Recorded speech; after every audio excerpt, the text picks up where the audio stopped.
I live in France, and this story happened to me this summer, just after the lockdown ended. I was and still am 19. After the lockdown ended, I went to my grandparents to spend a few weeks. I got tested before, and no problems there.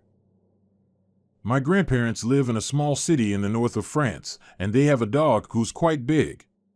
When I was really young, I lived at my grandparents' for a year, and at that time, the dog was only a puppy. Her name is Chipai in French, which kinda means little devil in English, but in an affectionate way. Considering when I was living there, I played with her a lot. We are both really close, and that will have its importance later. Two of my hobbies are having long walks and running. Thus, every evening, I was going out for a long walk with the dog.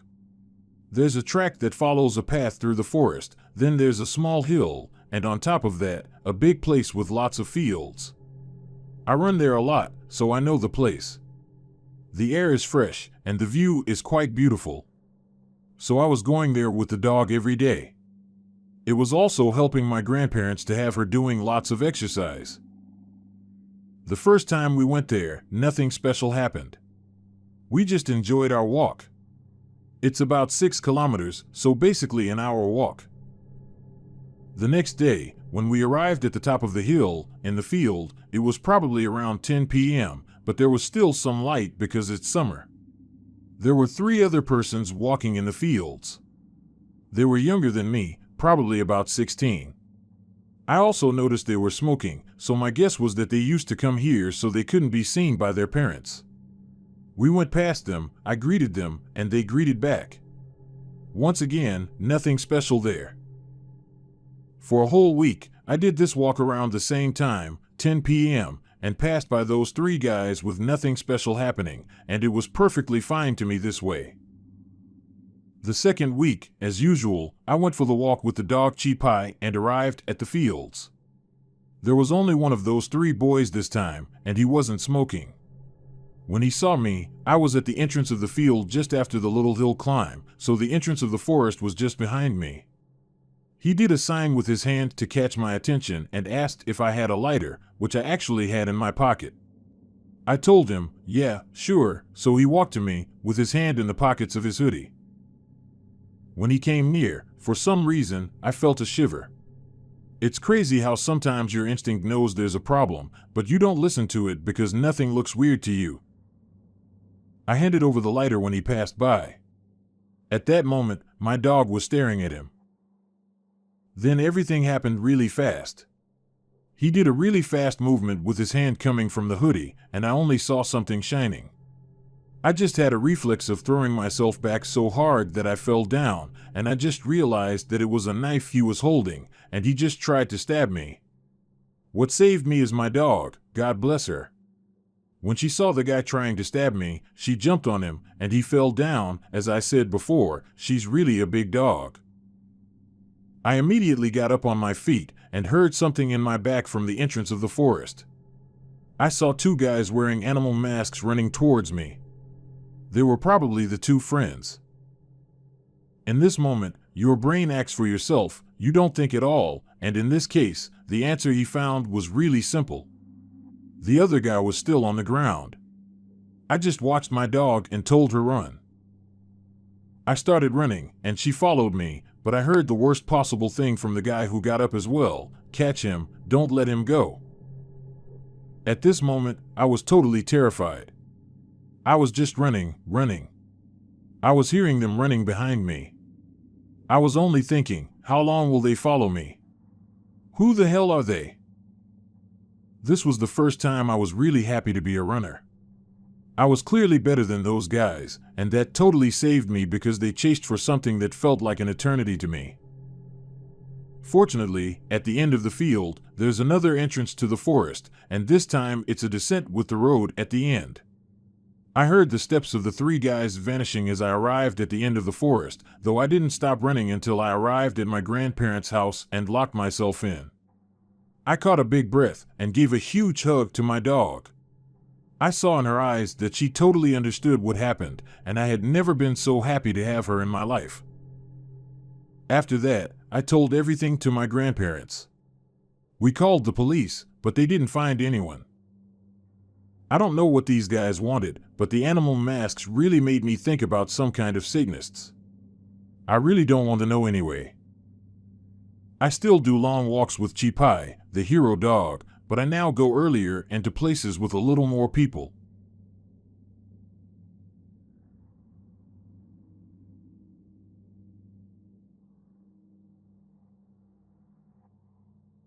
I was around 13 or 12, I don't quite remember the date.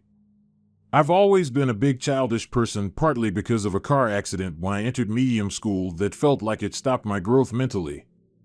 I barely had any friends because I was going through the weird looks bullying, and the only ones that were okay to hang out with me were people younger or with the same mindset as me. Every year, my parents would send me to a summer camp lost in the mountains where there were basically mountain activities like hiking, exploring forests, all that. I live in France, and I don't know how summer camps elsewhere work, but here it basically works from an age classification. There were 3 groups: the blue one, the younger, the yellow one, the medium, and the green one, the older. I was supposed to go in the yellow group because I was still too young, but for some reason I got brought to the green group composed of people that were 16 or even 17.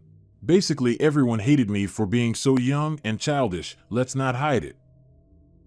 The day that I remember was one of the last days. The instructors that were keeping an eye on us brought us to the deepest spot of the forest to have a picnic, and after that they looked at us and asked if we wanted to play hide and seek. Everyone was probably too old for that, but they still set up the thing, to which most refused to even hide. I was a kid, of course I was overexcited, and when they started counting I ran as fast as I could to a place super far so they wouldn't find me. There was a smallish river, I jumped over it. And after some steps, I feel a hand catching my hairs very violently. I tried to turn myself, but the hand just slips to my neck and catch it really tight against his side. I was terrified and I tried to fight back and to resist, but the hand that was restraining me was the one of a grown man with lots of strength. I started screaming at the top of my lungs. I never screamed that loud, but seemingly nobody even heard me. And the guy started talking while dragging me to the forest. He was completely mad and kept repeating, "You'll see, I'll hurt you so fucking much you will cry and scream even more." I remember him talking about harming me, raping me. I was just 13. So fucking terrified. I've never lived any physical abuse, no hit, nothing that was more than words. He dragged me further in the forest and I kept screaming, hitting him, until at some point I found a way to bite his hand with all the strength of my jaw. He screamed back from the pain and just went like, "You're fucking crazy." It's when he got enough hurt that his arm retracted, I escaped and turned back and made the sprint of my life. I think the guy lost interest in me or something, because he didn't run after me. I jumped back over the river and found there one of my only friend in the whole camp. I kept running though, and I'm still not sure if she saw the thing that happened or if she ignored. I went to the monitors, but I felt too terrified to do anything or even tell them. So I didn't know who it was. I didn't know if it was someone from the camp or a total stranger. I didn't even see his head, his skin, the clothes he was wearing. Nothing. I was just so scared. The same night I called my parents, but they couldn't come to brought me back right away. I had to go back home and bus like everyone else. What terrified me the most was that the guy could be one of the people in the same group as me. He could have just hit me in my sleep and dragged me somewhere. I still don't know who the guy is and I never wanted to know more.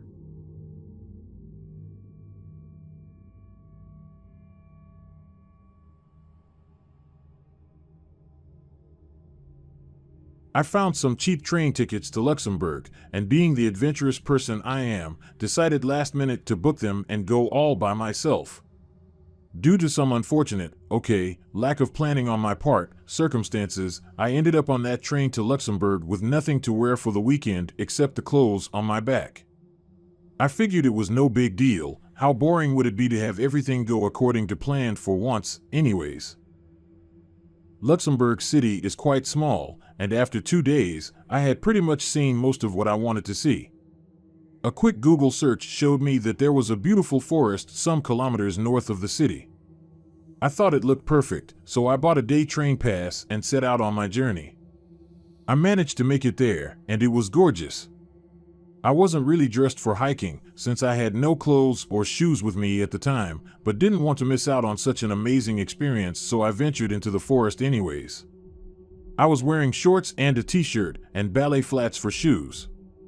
I told myself I'd stay close to the area where the buses/cars park and not do any crazy rock climbing or anything, and nothing would go wrong.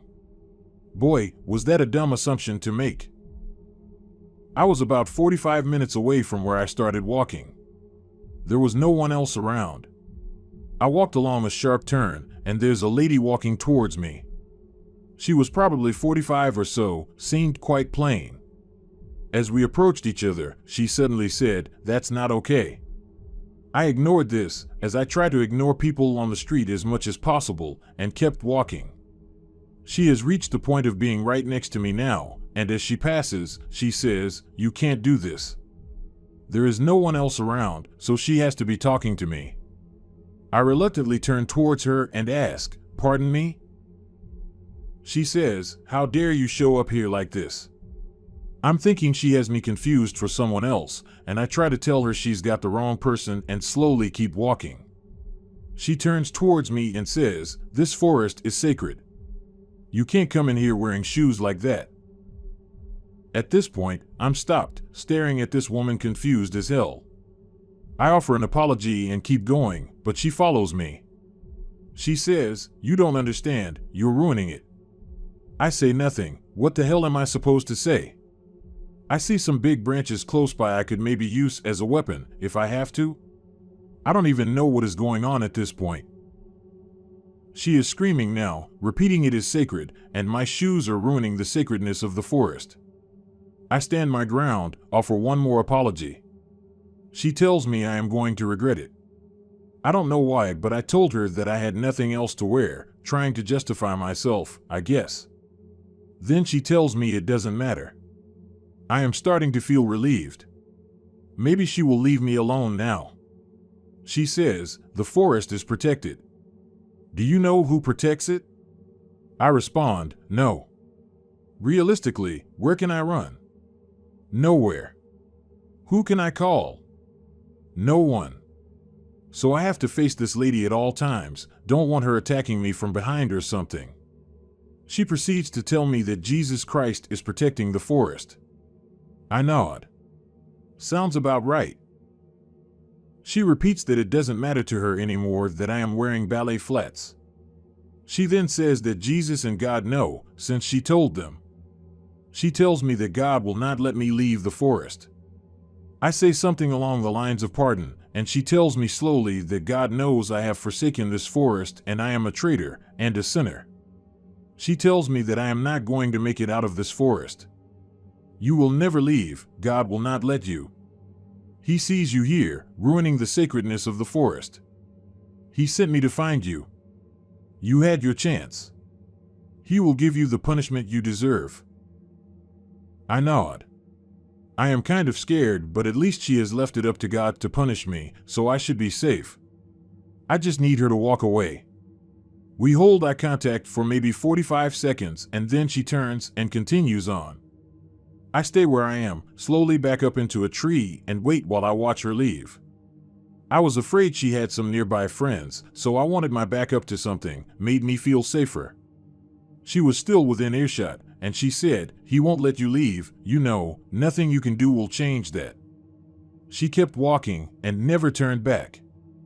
I waited 15 minutes with my back against the tree, then slowly kept going. I never saw her again.